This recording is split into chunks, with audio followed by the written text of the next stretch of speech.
Cigars, cigarettes.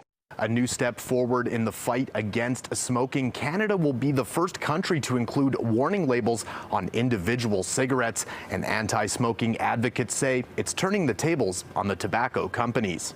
The most cost-effective tobacco control strategy we have available, because we don't have to pay for advertising. Canada is now the first country in the world to require these new warnings directly on cigarettes. In Edmonton, Darcy Ropchan, City News. Canada could become the first country in the world to require a health warning on individual cigarettes. A poison in every puff. One of the messages being considered.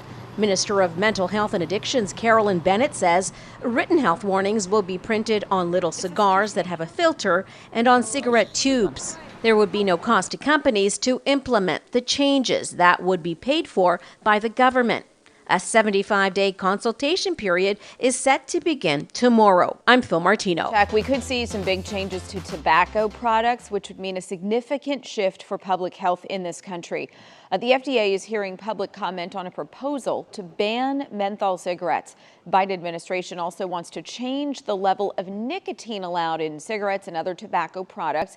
This is a long process, and tobacco companies could sue over it, but health experts, of course, hope that this will reduce the number of people who get addicted in the first place. Well, I guess that's the idea here. It'll help you quit.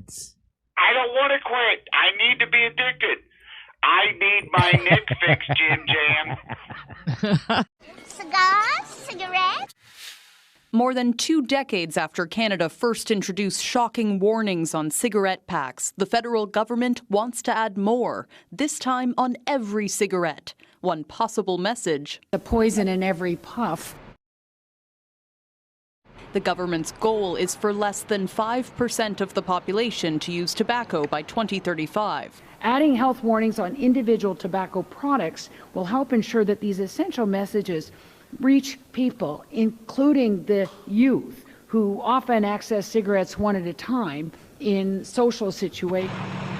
Other countries are exploring even bolder approaches to curb smoking rates. New Zealand and the UK are both looking at raising the legal smoking age year by year, with a goal of eventually outlawing cigarettes. Lauren Pelly, CBC News, Toronto. Both world wars and the women's rights movement had done wonders for cigarette sales, but of course it was never enough. You knew cigarettes could become even bigger and more profitable if only you could get more people to take their first puff. Once they did, they would be hooked.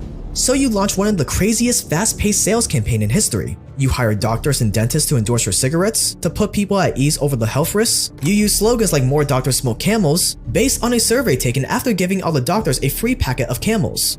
Yes, according to this repeated nationwide survey, more doctors smoke Camels than any other cigarette. Quotes like "just what the doctor ordered" were all over cigarette ads. Coffee, doctor? Oh, fine. Have a Camel with your coffee. Thanks.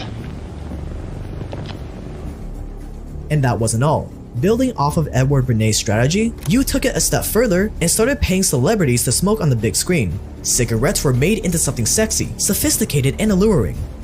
The Marlboro Man made it seem like only real men smoke cigarettes. And campaigns even went so far as to get kids into smoking too.